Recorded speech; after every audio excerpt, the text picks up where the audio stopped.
Laser cut ചെയ്യണം. ഇത് laser cutting ആണ്. ലേസർ കട്ടിങ് ആണ്. അതാകുമ്പോൾ ഒരു ബുദ്ധിമുട്ടില്ല, ഷാർപ്പിന് അടിച്ച് കിട്ടും. അതാണ് അതിൻ്റെ കറക്റ്റ് മെത്തേഡ്. പിന്നെ ഇതിലേക്ക് കൊണ്ടുവന്ന് ഇവിടെ സ്ക്രൂ ചെയ്യുന്ന ഒരു മെത്തേഡ് ഉണ്ട്. ഇത് വെൽഡിംഗ് ആണ് ചെയ്തിട്ടുള്ളത് അല്ലേ, വെൽഡ് ചെയ്യാണ് ചെയ്യുക.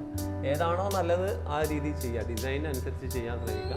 ഇപ്പോൾ ഇവിടുത്തെ ഒരു സ്റ്റെയർ എന്ന് പറഞ്ഞാൽ ഇതിൻ്റെ അകത്ത് ഒരു പട്ട ഇതിൻ്റെ മേലെ പോകുന്നുണ്ട്, അതായത് ഇത് കൂട്ടിപ്പിടുത്തത്തിനാണ്.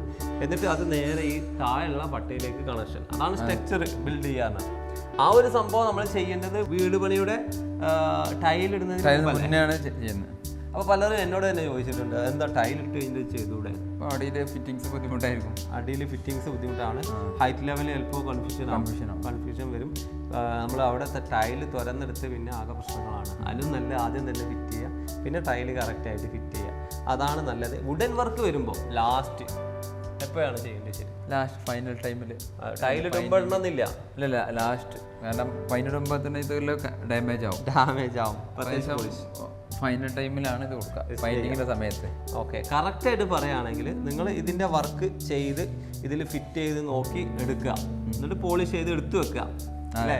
മേലേക്ക് കയറാൻ ഇറങ്ങാൻ ഇതിൻ്റെ താഴെ പ്ലേറ്റ് ഉണ്ട്, അത് മതി. അതിലൂടെ ഈ റാഡെല്ലാം ഫിറ്റ് ചെയ്ത് വെക്കും.